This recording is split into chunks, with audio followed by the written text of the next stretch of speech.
งัวเนาะนี่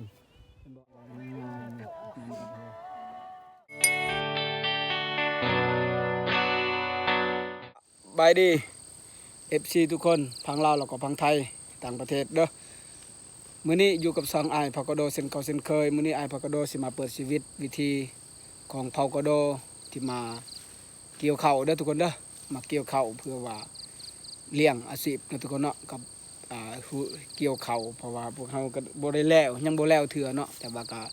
ยังบ่หลายดอกแต่ว่าก็ต้องเกี่ยวเพราะว่ามันฮอดมือฮอดเวลาเนาะทุกคนเนาะก็ต้องเกี่ยวเพราะว่ามันสิหมดเด้ฝนสิตกแหละเฮาก็ต้องเล็งมือกับ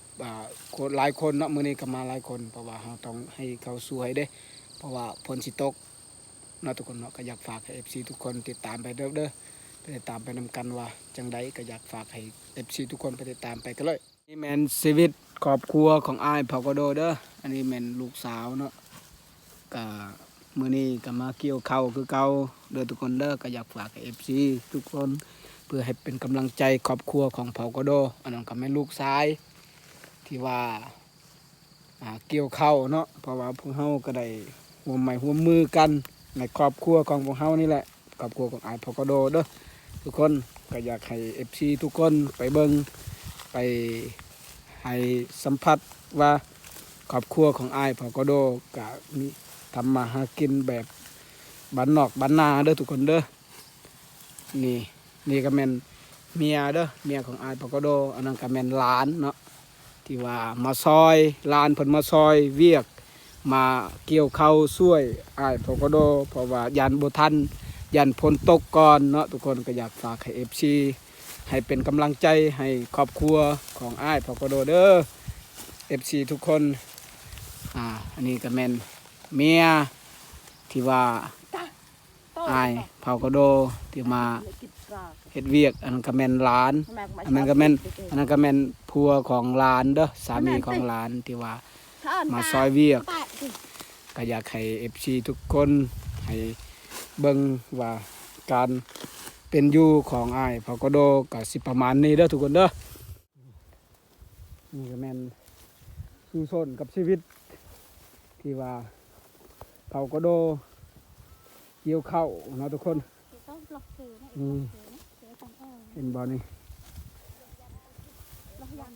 เห็นบ่ชีวิตของพากโดกะแบบนี้เลยเด้อทุกคนเด้อเฮ็ดเวียกตามภาษาบ้านนอกบ้านนานี่แหละเนาะกะเกี่ยวข้าวหรือว่าฮูดข้าวเนาะส่วนลายหั่นสองอย่างนี้เนาะจะใส่นี่ก็แม่นชีวิตทางเพลงพร้อมก็คือ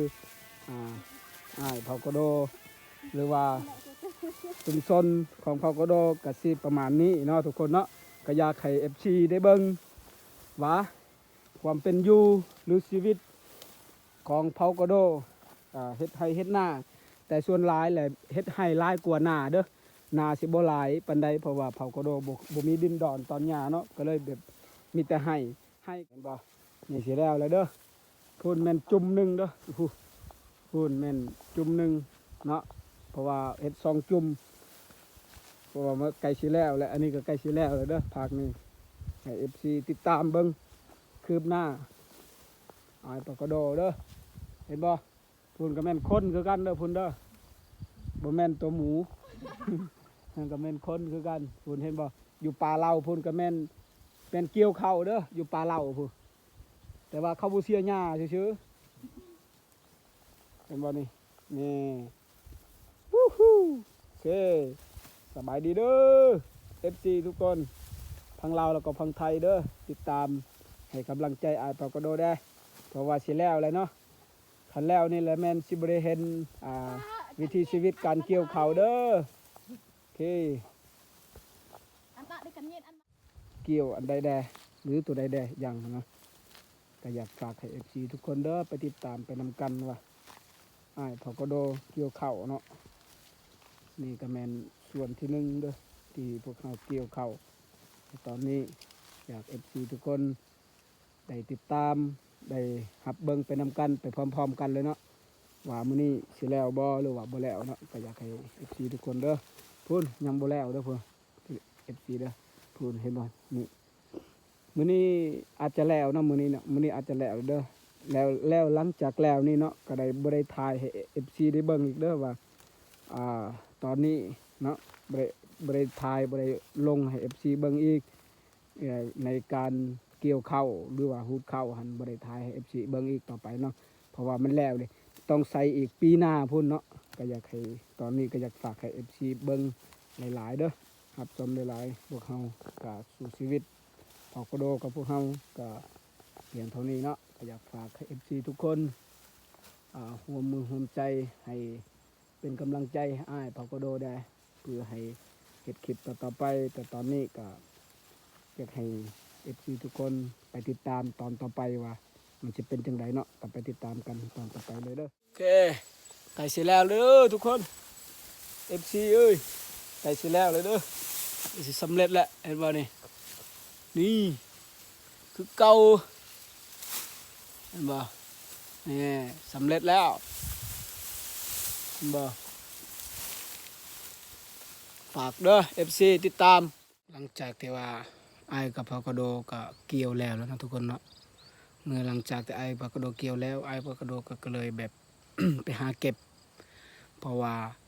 ไอ้พากโดก็เลยเกี่ยวได้2-3 มือแล้ว3 มือแล้วก็มีแต่ว่าฝนตกเนาะทุกคนเนาะฝนตกหนักอีหลี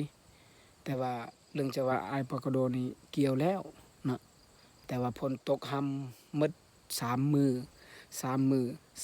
3 คืนเนาะทุกคนเนาะก็เลยแบบมื้อนี้ไอ้พากโดก็เลยมาพลิกนะตัวมันเปียกนะทุกคนตัวมันเปียกกันไอ้พากโดก็เลยมาพลิกบอลที่ว่าเพราะว่ามื้อนี้นี่แดดเด้อทุกคนเด้อมื้อนี้นี่แดดแต่ว่าหลังจากที่ไอ้พากโดเฮ็ดแล้วเนาะนี่เห็นมั้ยนี่เห็นบ่มันเปียกเห็นบ่มันเปียกเวลามันเปียกนี่ไอ้พากโดก็ต้องพลิกแบบนี้เนาะพลิกแบบนี้คืนเพราะมันเปียกเด้ถ้าใดมันเปียกไอ้พากโดก็เลยพลิกตัวมันเปียกเอาไว้ในถังเนาะเพราะว่าฝนตกห่ำเนาะทุกคนนี่เห็นบ่นี่เห็นบ่เปียกเห็นบ่นี่เห็นบ่ลำมันเปียกเมื่อมันเปียกแล้วไอ้พากโดก็ต้องพลิกแบบนี้เนาะนี่เห็นบ่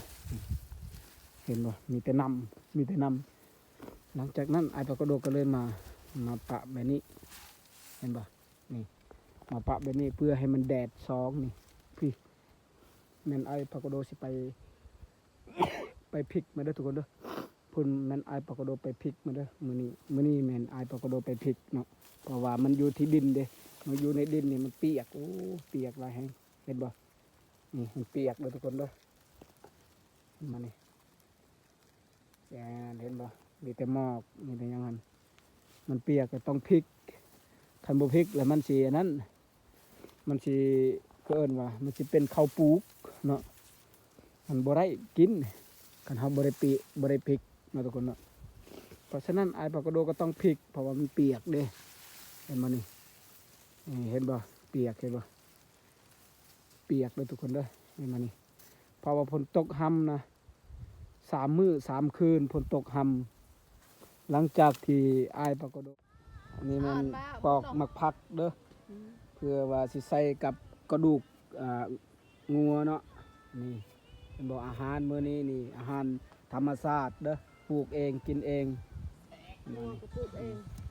มีแต่กระดูกงัวและซื้อเอานอกจากนั้นก็บ่ได้ซื้อเด้อนี่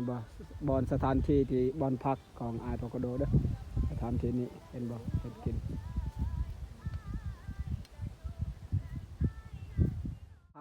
พักเที่ยงเด้อเฮ็ดอาหาร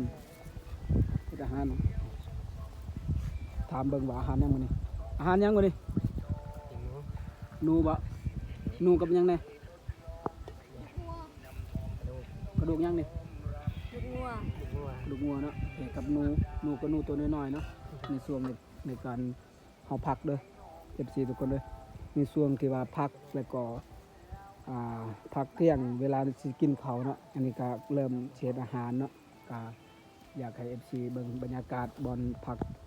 ของอ้ายพอกโดเด้อโอเคอันนี้แม่นสูตรก้อยกาแฟเด้อทุกคนเด้อ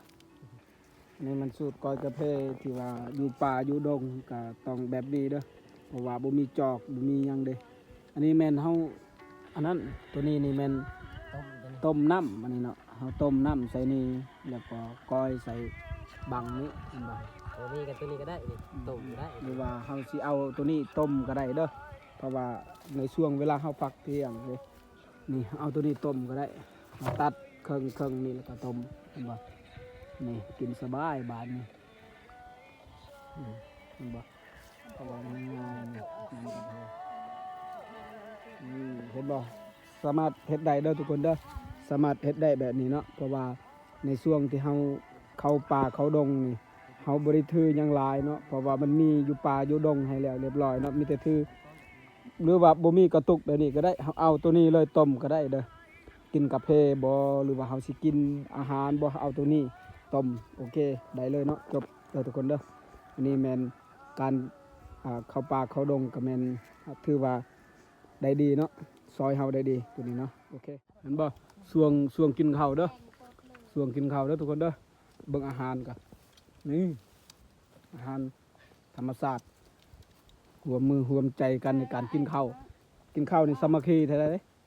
คันเรื่องเฮ็ดนี่บ่ได้สามัคคีเห็นบ่นี่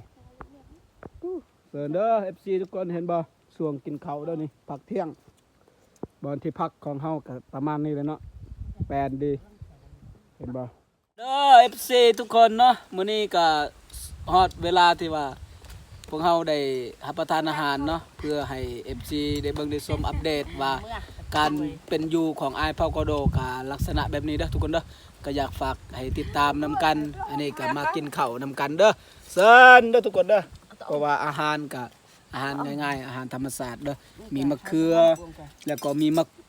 บวบแล้วก็มะพักแล้วก็กระดูกเพราะว่าเฮากินข้าวสำนี้เนาะโอเคเด้ออยากฝากให้ FC ทุกคนติดตามเบิ่งว่าเมื่อหลังจากที่เฮากินข้าวแล้วเฮาสิเฮ็ดหยังต่อก็อยากฝากให้ FC เด้อติดตามไปนำกันว่ามื้อนี้ก็มากินข้าวนำกันเด้อเซิร์น FC ทุกคนเนาะก็คือ